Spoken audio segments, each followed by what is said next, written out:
Dr. Ethan Clarke had imagined first contact in 1,000 different ways during his years as a xenobiologist, but none of his scenarios had prepared him for this moment. The massive crystalline ship hovering above New Geneva had sent a single transmission: "We request an audience with your finest scholar of biological sciences." Somehow, that scholar turned out to be him. Standing in the pristine white chamber aboard the alien vessel, Ethan adjusted his tie nervously and checked his tablet one final time.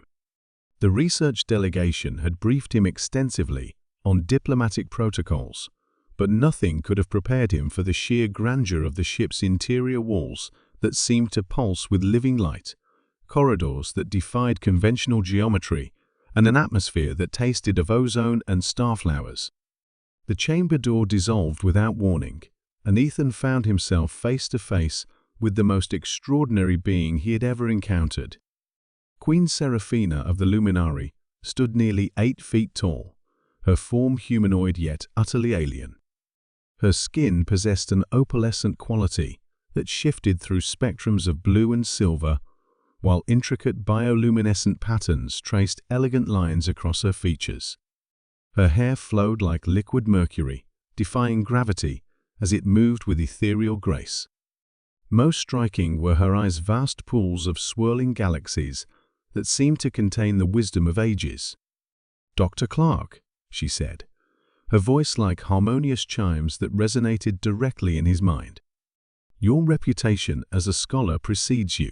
Ethan managed a respectful bow, grateful his years of academic presentations had taught him to function despite overwhelming circumstances. "Your Majesty, it is an unprecedented honor to." "Are you single, human?" The question hit him like a photon torpedo to the chest. Ethan blinked several times, certain he had misheard through whatever telepathic translation system the Luminari employed. Excuse me?" Queen Seraphina glided closer, her movements fluid and mesmerizing. The bioluminescent patterns on her skin brightened slightly, creating a soft aurora around her form. "Your marital status," she clarified, with what might have been amusement. "Are you bound to another of your species?" "No, Your Majesty. I am not married."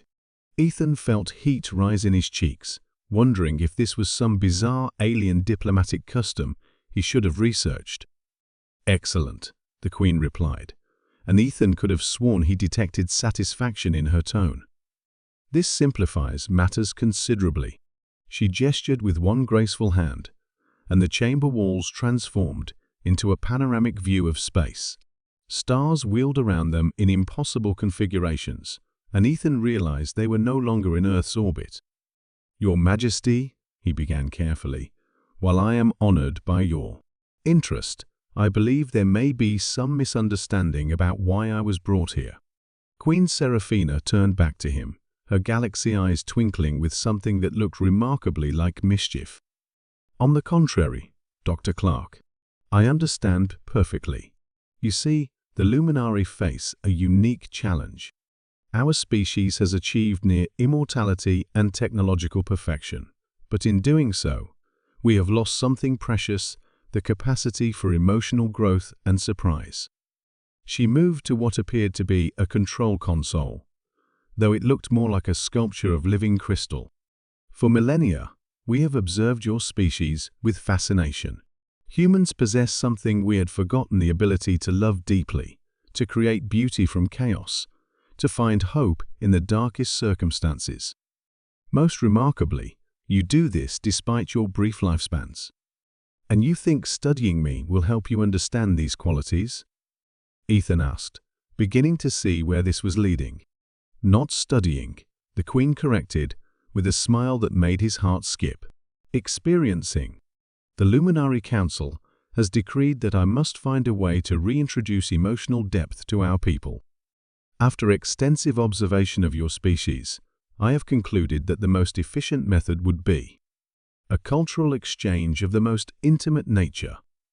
Ethan stared at her, his scientific mind struggling to process what she was suggesting. "You want to marry me?" "In essence, yes." though luminary bonding rituals are far more complex than human marriage. She approached him again, close enough that he could feel the warmth radiating from her luminescent skin.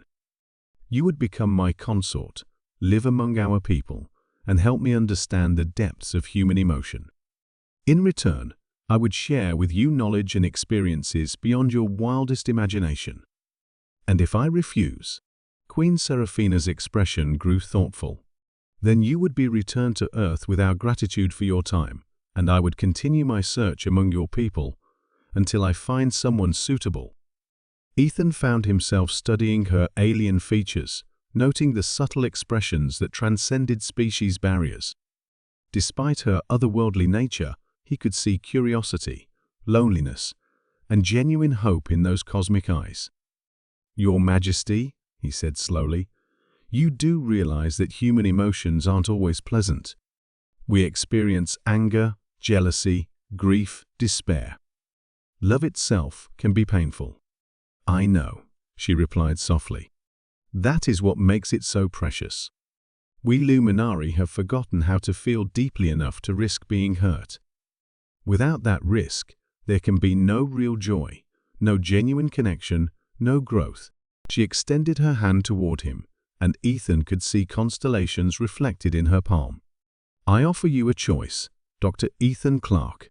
Help me rediscover what my people have lost, and together, we might bridge two worlds in ways neither of us can imagine." Looking at this magnificent, lonely queen, who commanded technologies beyond comprehension, yet yearned for something as simple and complex as human love, Ethan made his decision. Some research opportunities, he realized, were worth risking everything for. He took her hand, feeling starlight tingle against his skin. "I accept, Your Majesty. Though I should warn you, human emotions can be quite overwhelming." Queen Seraphina's smile could have lit up solar systems. "I am counting on it."